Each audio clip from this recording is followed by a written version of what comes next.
Good morning, children. Today again we are going to continue with the chapter Footprints Without Feet. I am sure you enjoyed the chapter last time. Before I continue with a new paragraph, let us quickly revise what we did last time. We were reading that there was a scientist named Griffin. He was very intelligent, he was a genius, but he misused his intelligence.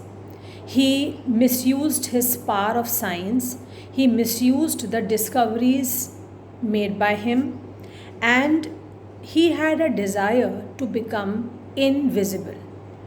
He was a lawless person, he did things which were illegal, which were not approved by the society, and he, in this way, troubled many people. In the previous class, we read that Griffin, the scientist, wanted to become invisible. He wanted to become as transparent as glass, but he also wanted to remain as hard, as tough, as solid as grass. He gave lots of troubles to his landlord, and his landlord wanted to eject him. The landlord disliked him. He wanted to turn Griffin out of his house. And in order to take revenge, Griffin set fire to his house. In this way, he troubled the landlord. He set fire to the house of the landlord. Then, in order to escape from being caught, he removed his clothes. By removing his clothes, he became invisible. He became a homeless wanderer. He had no money, he had no clothes, and being invisible, he could escape from being caught by his landlord or by anybody else. Then he happened to step in some mud, and his footprints were, when the two boys saw the footprints, which were muddy footprints. This is how the footprints of Griffin had become muddy, because when he left the house of his landlord, he wandered from place to place homelessly. He had no money, he did not wear clothes, he became invisible at that time, and he happened to step into some mud. So the two boys which we were talking about in the initial part of the story saw the muddy footprints of Griffin. Then, in order to escape the cold winter, it was midwinter, and he had, since he was not wearing any clothes, so it was becoming very difficult for him to survive at that time. So what did he do? He entered into a big London store. He entered into a big mall where he found shops of different things. He went into a shop where he could cover his body for warmth. He got clothes there, he covered his body and gave warmth to himself. Then he went to a restaurant where he fed himself and satisfied his hunger. Although he had no money, but at the same time, since he had entered this London store when all shops were closed at that time, so he did not have to pay any money for the clothes which he was wearing or for the food which he ate. Then he also went to a grocery store where he ate some sweets and drank some wine. But Griffin made a mistake. He slept on a pile of quills, but he made a mistake. What mistake did he make? We have read last time. The mistake was that next morning he woke up late. Had he woke up a bit early before the shops could be opened, he could have escaped again and nobody could have caught him. But here he did not wake up on time. He woke up late, and the assistants had started coming for opening the shops once again. When some of them saw him, then he tried to escape again. He again removed his clothes which he had worn in the London store last night and again became invisible. Now he decided to go to a theatrical company. He decided to take help of a theater company where he could get everything to disguise himself, to change his appearance, and he would also get something to cover his face. He was shivering with cold because it was midwinter, as we had discussed earlier. So he found a suitable shop. He was invisible. He went upstairs and he completely changed his appearance with the help of the things that were available in that shop. How did he change his appearance? He wore bandages round his forehead, dark glasses, false nose, big bushy side whiskers, and a large hat. In order to escape without being seen, he cruelly, callously attacked the shopkeeper and robbed all the money that he could find there in that shop. So, this is how Griffin did several lawless activities. He became invisible, he troubled people, and he misused his discoveries. He misused the power of science. Here we had stopped last time. Now I am continuing with the further paragraphs. Why does Mrs. Hall find the scientist eccentric? What curious episode occurs in the study? What other extraordinary things happen at the inn? Eager to get away from crowded London, he took a train to the village of Iping. Now, please remember that by this time, Griffin had changed his outlook, his appearance. Sorry, not his outlook. We should not call it an outlook, but he had changed his appearance. Remember, in the previous paragraph, we read that he had covered his forehead with bandages and etc. etc. So, this is the way he had disguised himself, he had changed his appearance. Now, in order to escape from the crowd of London, he took a train to the village of Iping, where he booked 2 rooms at the local inn. INN. Inn means a small hotel. He booked 2 rooms to stay in a small hotel. Where? In the village of Iping. The arrival of a stranger at an inn in winter was in any case an unusual event. Now, the people who were in charges of this inn, the caretaker of the inn, those people were astonished. They were surprised to see that a person had come to stay at this time, in the winter time, because in this severe winter, people preferred to stay indoors. And at this unusual time in winter season, a stranger coming and staying in the inn was something unusual. I am reading again. The arrival of a stranger at an inn in winter was in any case an unusual event.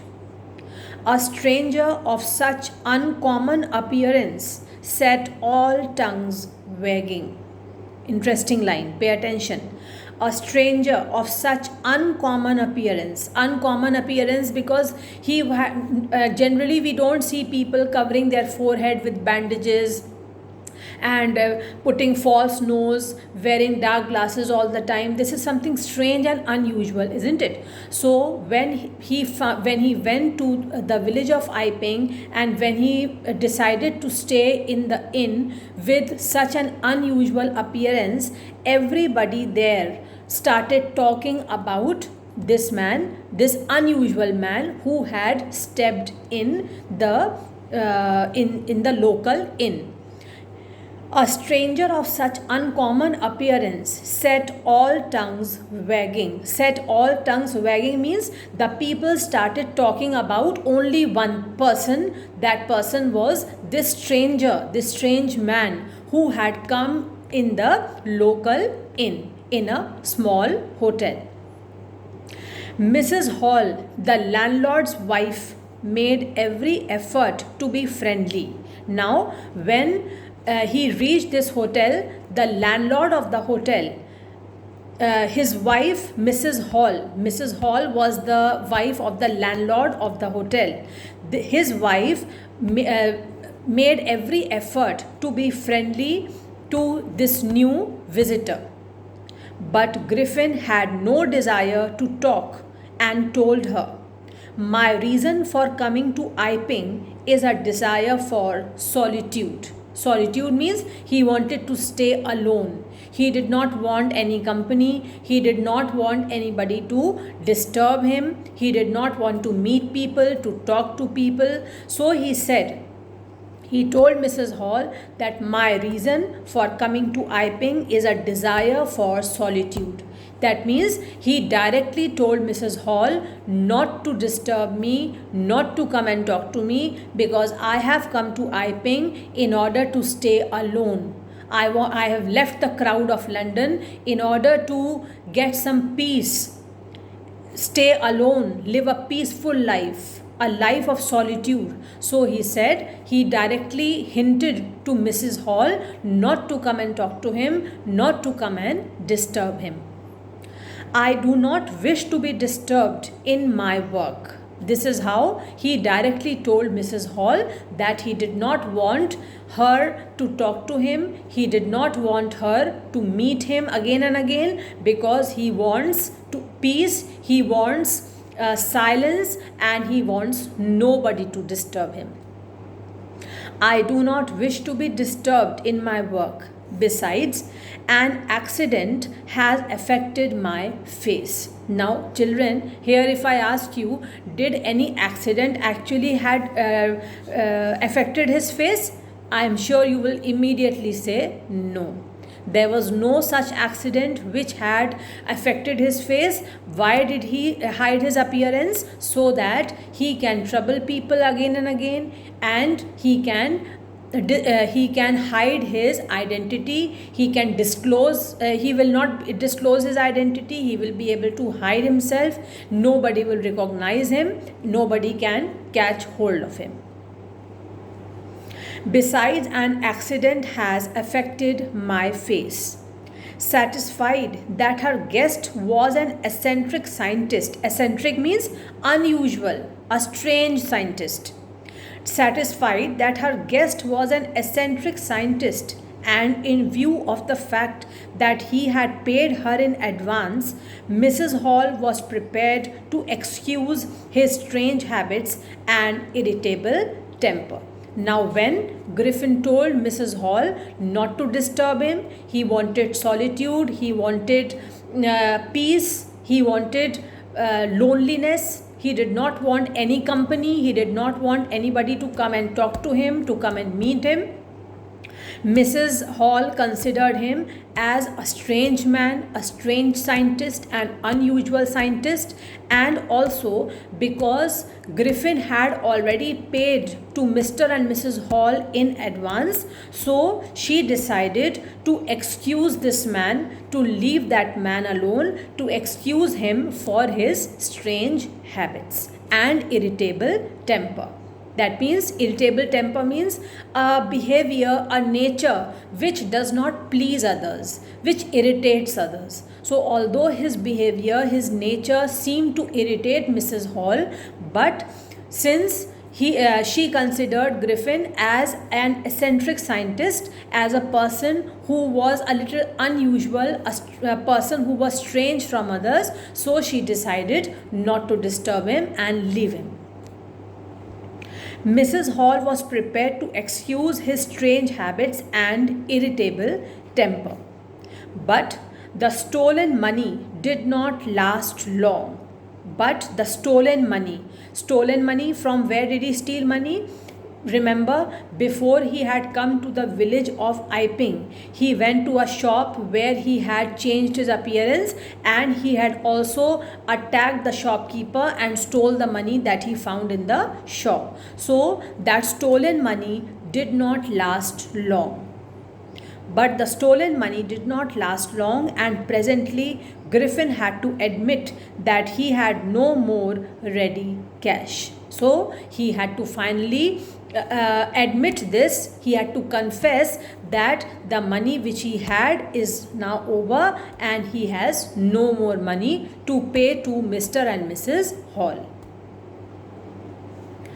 He pretended, however, that he was expecting a check to arrive at any moment. Now, his acting is not over. He is still pretending to be a very rich man. He is still pretending that although his cash money is over, he has no more ready cash now, but he pretended, he acted and said that he is waiting for a check to arrive any moment, and when the check will arrive, he will do the further payments. This is how he satisfied Mr. and Mrs. Hall. Shortly afterwards, a curious episode occurred. Now see what happened. Very early in the morning, a clergyman and his wife were awakened by noises in the study. Very early in the morning, the clergyman is the man who is related to the prayers which related to the work of worship which is held in the church. A clergyman and his wife were awakened by noises in the study. Study means study room. Creeping downstairs, they heard the chink of money being taken from the clergyman's desk. Creeping downwards, when the clergyman and his wife heard of some noises in the study room, they decided to go down and see who is there. Is somebody there? They went downstairs and they saw that the small amount of money that they had was being taken away. Somebody had stolen that money from the clergyman's desk. The little money, the small amount of money which they had been stolen from the clergyman's desk. Without making any noise and with a poker grasped firmly in his hand, poker is a stick. Without making any noise and with a poker grasped firmly in his hand. Whose hand? The clergyman's hand. The clergyman flung open the door. He opened the door quickly. Surrender. He said, surrender. Who is saying this? The clergyman is saying, thinking that the thief is inside the room. Then, to his amazement means surprise. Then, to his amazement, he realized that the room appeared to be empty. Now, when the clergyman flung open the door of the study room, he was shocked to see that there is nobody. The room is empty. He and his wife looked under the desk and behind the curtains and even up the chimney. There wasn't a sign of anybody. They looked everywhere, wherever they could search in order to catch hold of the thief, but there was nobody around. They could find no sign of anybody.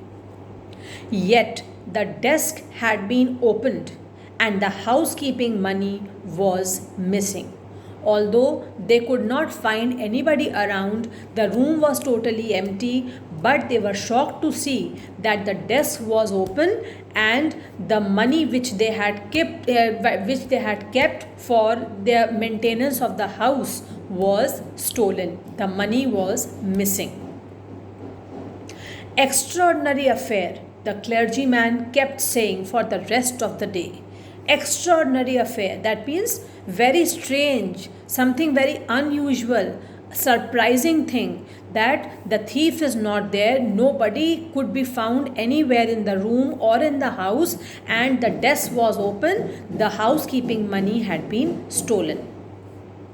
But it was not as extraordinary as the behavior of Mrs. Hall's furniture a little later that morning. Now, the writer is saying that although the clergyman found this extraordinary, that there is nobody around and the money has been stolen, but the way Mrs. Hall's furniture behaved, which you are going to read in the next paragraph, that seemed more unusual, more extraordinary.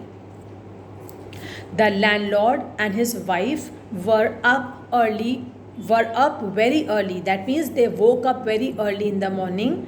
The landlord and his wife. Who is the landlord? Mr. and Mrs. Hall. The landlord and his wife were up very early and were surprised to see the scientist's door wide open. They were awake very early and they were surprised to see that the scientist's door, the room where he lived, the door of the room was open. Usually it was shut and locked, and he was furious if anyone entered his room. Furious means angry. So why was Mrs. Hall, Mr. and Mrs. Hall, why were they surprised to see the room open, with the door open? They were surprised to see because usually this door always remained shut and locked, and if anybody tried to open the door, the scientist Griffin used to become very angry. He became agitated. Usually it was shut and locked, and he was furious if anybody entered his room. If anybody tried to open the door and enter his room, he used to get very irritated and annoyed.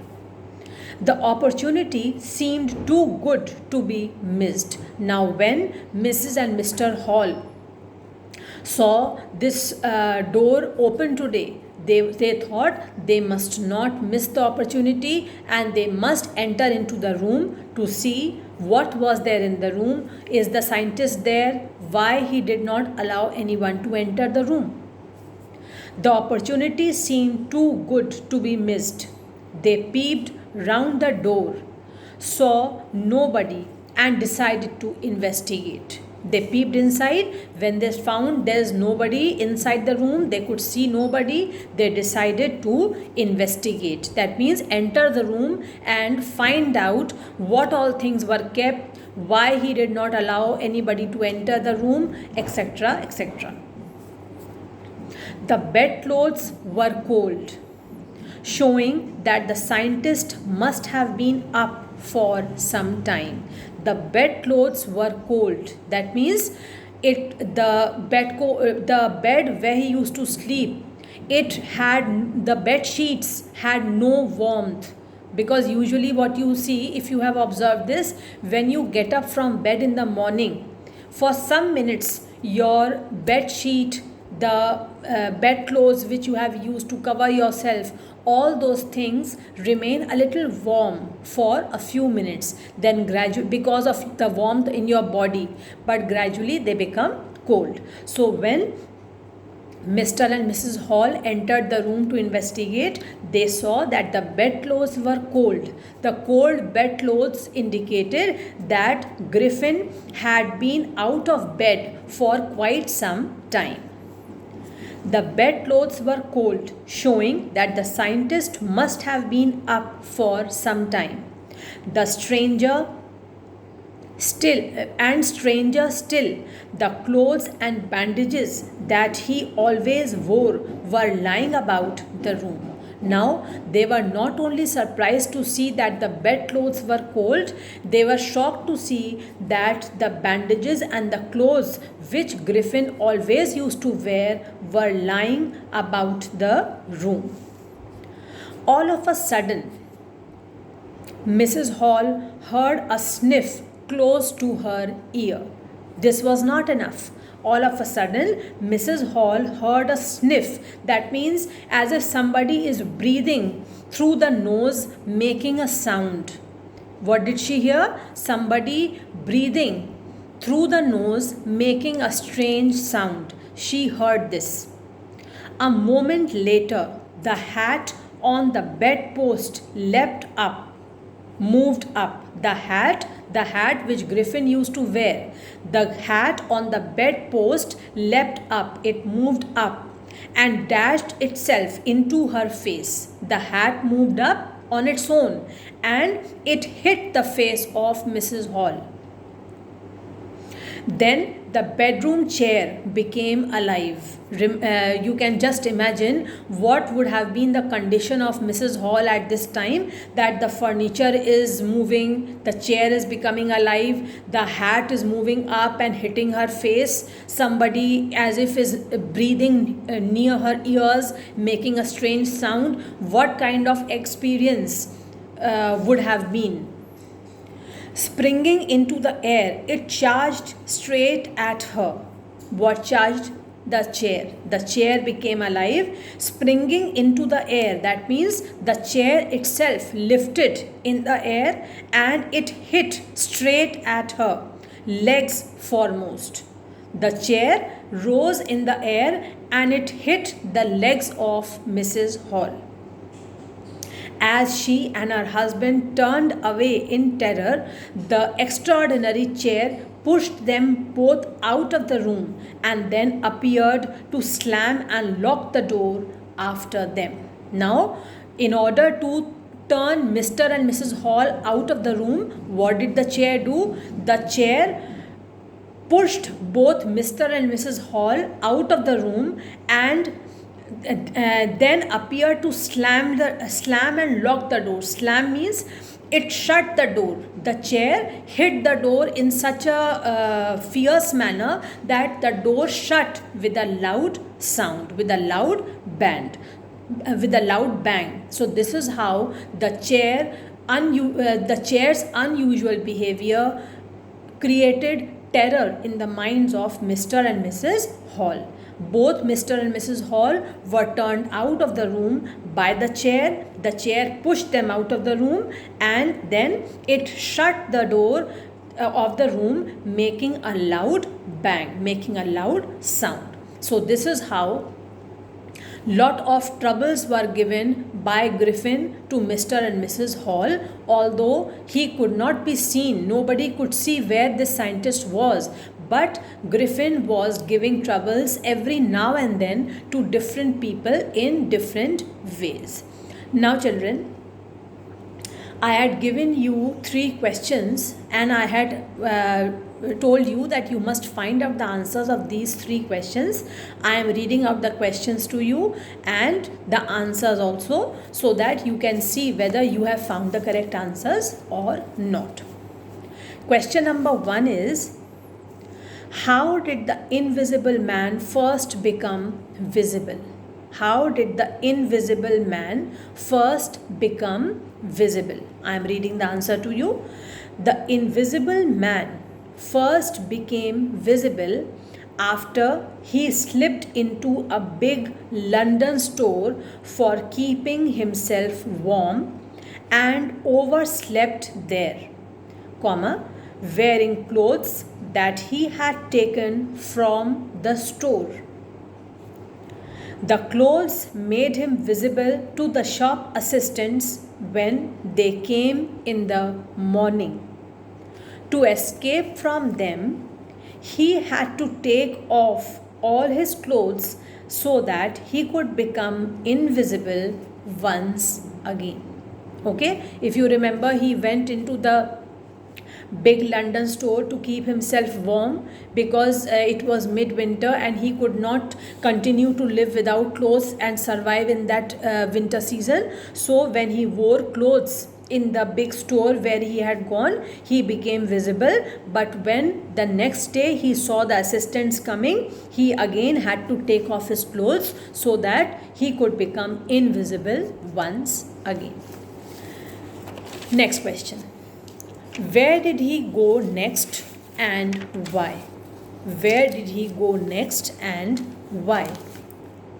Answer is, he went to a theatrical company in the hope of finding not only clothes but also something that would hide his face. I am repeating. He went to a theatrical company in the hope of finding not only clothes but also something that would hide his face. Question number 3. How did Griffin disguise himself before leaving London? Remember, he went to a shop where he found many things which would help him to change his appearance, and he disguised himself. He changed his looks completely. How did he change his looks? How did Griffin disguise himself before leaving London? Answer. In order to disguise himself, Griffin found a suitable shop. He went inside, invisible, and when he came out, he was wearing bandages around his forehead, dark glasses, false nose, big bushy side whiskers, and a large hat. I am reading out the answer again for you. In order to disguise himself, Griffin found a suitable shop. He went inside, invisible, and when he came out, he was wearing bandages round his forehead, dark glasses, false nose, big bushy side whiskers, and a large hat. Okay, so these three answers, children, you will have to write in your copies wherever you have been writing all your work till now. In our next English class, we will continue the chapter from the next paragraph and see what further did Griffin do. Did he cause any troubles later on to more people? Is he creating a disturbance in the life of other people also? How? If yes, how? We will see in our next English class. Keep all your work up to date since you are in a board class, children. So please read every line of the chapter. Like just now we are doing this chapter. Read each and every line of the chapter, each and every paragraph. You should be familiar with each and everything, because remember, reference to context will also come, and it is not that the questions which we are doing will come. It is you can't expect in a board class to only limit yourself to these questions. Anything from anywhere can be asked, since the chapter has been taught to you, since each paragraph has been taught to you. So you should be familiar with everything. Keep on revising, keep on learning, do your revisions, keep on revising things, the previous things which you have done in the month of April and May. Keep practicing, keep revising, and stay safe. Thank you.